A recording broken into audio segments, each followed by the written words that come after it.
Hi hello എല്ലാവർക്കും നമസ്കാരം. Big boss മോളിവുഡിലേക്ക് ഏവർക്കും സ്വാഗതം. ഈ ചാനലിനെ സബ്സ്ക്രൈബ് ചെയ്യാനുള്ളവർ സബ്സ്ക്രൈബ് ചെയ്ത് ലൈക്ക് ചെയ്ത് ഷെയർ ചെയ്ത് കമൻറ്റ് ചെയ്യാൻ മറക്കരുത്. മോഹൻലാൽ സിനിമകളിലൂടെ 111 ഭാഗത്തിൽ ഇനിയും കുരുക്ഷേത്രം എന്ന ചിത്രത്തിൻ്റെ വിശേഷങ്ങൾ എന്തൊക്കെയാണെന്ന് നോക്കാം. സ്നേഹ ഫിലിംസിൻ്റെ ബാനറിൽ ജോഷി മാത്യു അച്ചാച്ചി നിർമ്മിച്ച മലയാള ചലച്ചിത്രമാണ് ഇനിയും കുരുക്ഷേത്രം. കഥയും തിരക്കഥയും സംഭാഷണവും എസ് എൽ പുര സദാനന്ദൻ എഴുതി ശശികുമാർ സംവിധാനം ചെയ്ത് 1986 പുറത്തിറങ്ങിയ ചിത്രമാണിത്. മോഹൻലാൽ, ശോഭന, MG സോമൻ, ലിസി എന്നിവർ പ്രധാന വേഷങ്ങളിൽ അഭിനയിച്ചിരിക്കുന്നു. ചിത്രത്തിൻ്റെ പശ്ചാത്തല സംഗീതം ഒരുക്കിയിരിക്കുന്നത് MK അർജുനനാണ്. ചിത്രത്തിൻ്റെ ഛായാഗ്രഹണം വിപിൻ ദാസും എഡിറ്റിംഗ് G വെങ്കിട്ടരാമനും നിർവഹിച്ചിരിക്കുന്നു. 1986 മാർച്ച് 1 തിയേറ്ററുകളിൽ പ്രദർശനത്തിനെത്തിയ ഈ ചിത്രത്തിൻ്റെ വിതരണാവകാശ റോയൽ റിലീസ് സ്വന്തമാക്കി. വാണിജ്യപരമായി വിജയം നേടിയ ചിത്രമായിരുന്നു ഇത്.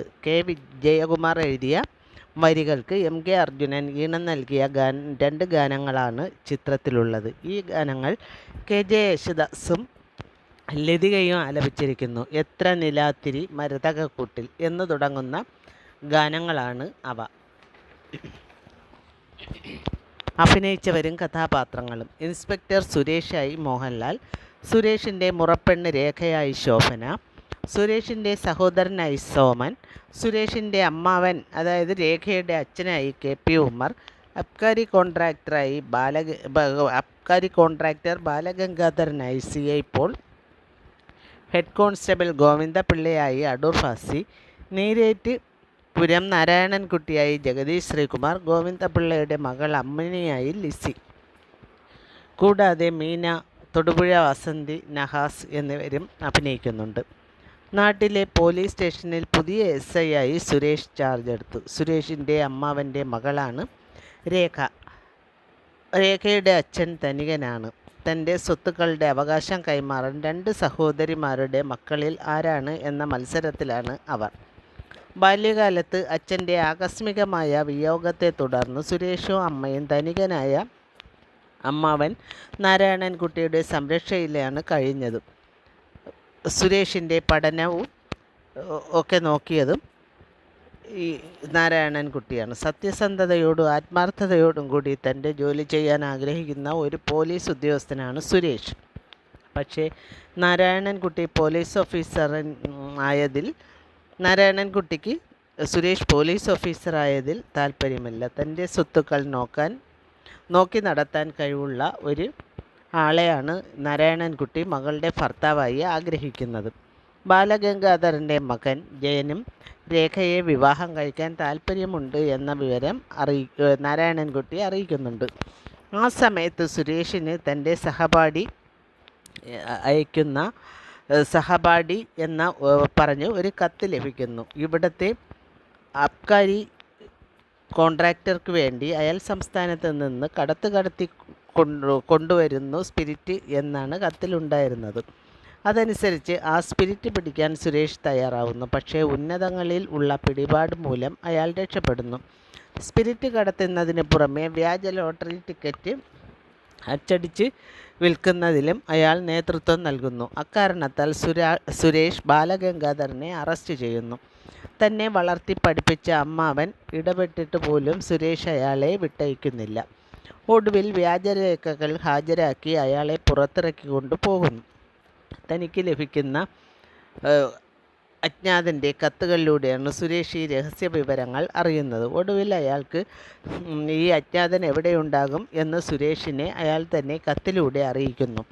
അജ്ഞാതൻ്റെ താവളത്തിലെത്തിയ സുരേഷ് തൻ്റെ സഹപാഠി ഉറ്റ സുഹൃത്തുമായിരുന്ന ഗോപനാണ് ആ അജ്ഞാതകൻ എന്ന് മനസ്സിലാക്കുന്നു. ഗോപൻ്റെ നിർബന്ധപ്രകാരം സുരേഷ് ഗോപനെ അറസ്റ്റ് ചെയ്യുന്നു.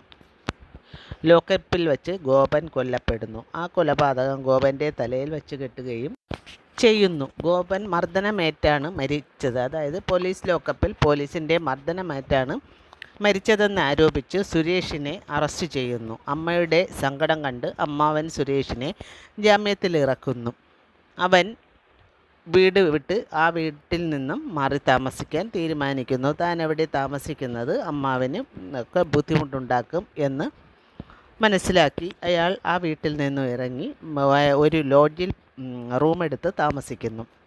ഇതിനിടയിൽ ജയനുമായുള്ള ഈ രേഖയുടെ വിവാഹം നാരായണൻകുട്ടി തീരുമാനിക്കുന്നു. താൻ ഈ വിവാഹത്തിന് സമ്മതിക്കില്ല എന്നും ഇവിടെ നിന്ന് ഇറങ്ങിപ്പോകുമെന്നും സുരേഷിൻ്റെ അമ്മയോട് രേഖ പറയുന്നത് ജയൻ മറഞ്ഞു നിന്ന് കേൾക്കുന്നു. ഹോട്ടലിലെത്തിയ രേഖയോട് സുരേഷിൻ്റെ ഭാര്യ റൂമിലുണ്ടെന്ന് റിസപ്ഷനിസ്റ്റ് പറയുന്നു.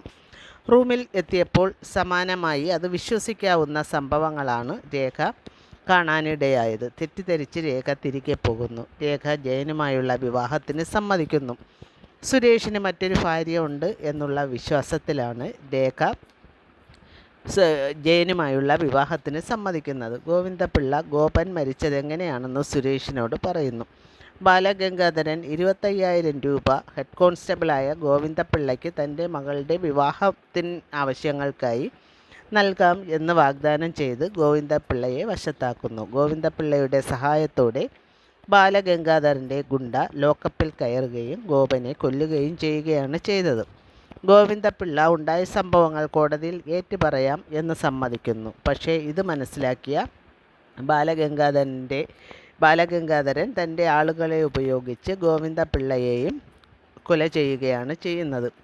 ലേഖയും ജയനുമായുള്ള വിവാഹ തീയതി നിശ്ചയിച്ചു. അടുത്ത ദിവസം ഹെഡ് കോൺസ്റ്റബിൾ ഗോവിന്ദപിള്ള കൊല്ലപ്പെടുന്നു. ബാലഗംഗാധരനുമായുള്ള ഏറ്റുമുട്ടലിൽ സുരേഷിന് കാര്യമായ പരിക്കേൽക്കുന്നു. ഹോസ്പിറ്റലിലായ സുരേഷിനെ ഗോവിന്ദപിള്ളയുടെ ഭാര്യയും മകളും ശുശ്രൂഷിക്കുന്നു. അത് സുരേഷിൻ്റെ ഭാര്യയാണെന്ന് പറഞ്ഞ് ബഹളം വച്ച സ്ത്രീ ജയൻ്റെ അവിഹിത ഭാര്യയാണ് എന്ന് മനസ്സിലാക്കുന്നു. അവർക്ക് ജയൻ്റെ ഒരു കുഞ്ഞുമുണ്ട് എന്ന സത്യവും മനസ്സിലാക്കുന്നു. ബാലഗംഗാധരനെയും ഭാര്യയെയും ഗോവിന്ദപിള്ളയുടെ മകൾ അമ്മുക്കുട്ടി തൻ്റെ അച്ഛനെ കൊന്നതിന് പകരമായി കൊലപ്പെടുത്തുന്നു. ശാന്തകുമാരി നേരത്തെ സുരേഷിൻ്റെ ഭാര്യയാണെന്ന് പറഞ്ഞ് ബഹളം വച്ച സ്ത്രീയാണ് ശാന്തകുമാരി.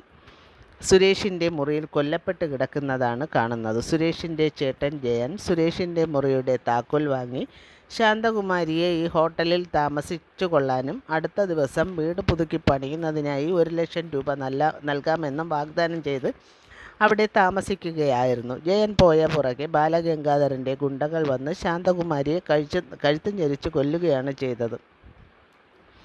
ജയനെ തേടി സുരേഷ് എത്തുന്നു. ബാലഗംഗാധരൻ്റെ ഗുണ്ട കുഞ്ഞുണ്ണി തന്നെയാണ് ശാന്തകുമാരിയെയും കൊന്നതെന്ന് ജയനിൽ നിന്ന് സുരേഷ് മനസ്സിലാക്കുന്നു. ലേഖയ്ക്ക് വേണ്ടി സ്വയം കൊലപാതകം സുരേഷ് ഏൽക്കുകയും ജയനെ വെറുതെ വിടുകയും ചെയ്യുന്നു. ജയനെ അറസ്റ്റ് ചെയ്യാതിരിക്കുന്നതിന് വേണ്ടി സുരേഷ് ആ കുറ്റം ഏൽക്കുന്നു. കാരണം ലേഖയുടെ ഭർത്താവ് ജയൻ. അതുകൊണ്ട് ലേഖ ഒറ്റപ്പെട്ടു പോകാതിരിക്കുന്നതിനായി ഭർത്താവിനെ രക്ഷിക്കുന്നതിന് വേണ്ടി സുരേഷ് ആ കുറ്റം ഏറ്റ് ജയനെ രക്ഷപ്പെടുത്തുകയാണ് ചെയ്യുന്നത്. സുരേഷിനെ പോലീസ് അറസ്റ്റ് ചെയ്തു കൊണ്ടുപോകുമ്പോൾ ഈ ചിത്രം അവിടെ അവസാനിക്കുകയാണ് ചെയ്യുന്നത്. നാട്ടിലെ നല്ല മനുഷ്യർക്ക് നീതി ലഭിക്കാൻ വേണ്ടി ഇനിയൊരു കുരുക്ഷേത്രം കൂടി ആരംഭിക്കുന്നു എന്ന ഡയലോഗുകളോട് കൂടി ചിത്രം അവസാനിക്കുന്നു. ഈ ചിത്രത്തിൻ്റെ വിശേഷങ്ങൾ ഇവിടെ അവസാനിപ്പിച്ച് വിട പറയുന്നു. ഈ ചിത്രത്തിൻ്റെ കോപ്പി OTT പ്ലാറ്റ്ഫോമുകളിലൊക്കെ ലഭ്യമാണ്. ഇനി മറ്റൊരു മോഹൻലാൽ ചിത്രത്തിൻ്റെ വിശേഷങ്ങളുമായി വീണ്ടും കാണാം. ഇനി വരുന്ന വീഡിയോകളുടെ നോട്ടിഫിക്കേഷൻ നിങ്ങൾക്ക് ലഭിക്കുന്നതിന് വേണ്ടി ഈ ചാനലിൽ കാണുന്ന സബ്സ്ക്രൈബ് ബട്ടൺ ക്ലിക്ക് ചെയ്ത് ലൈക്ക് ചെയ്ത് ഷെയർ ചെയ്ത് കമൻറ്റ് ചെയ്യാൻ മറക്കരുത്. നന്ദി, നമസ്കാരം.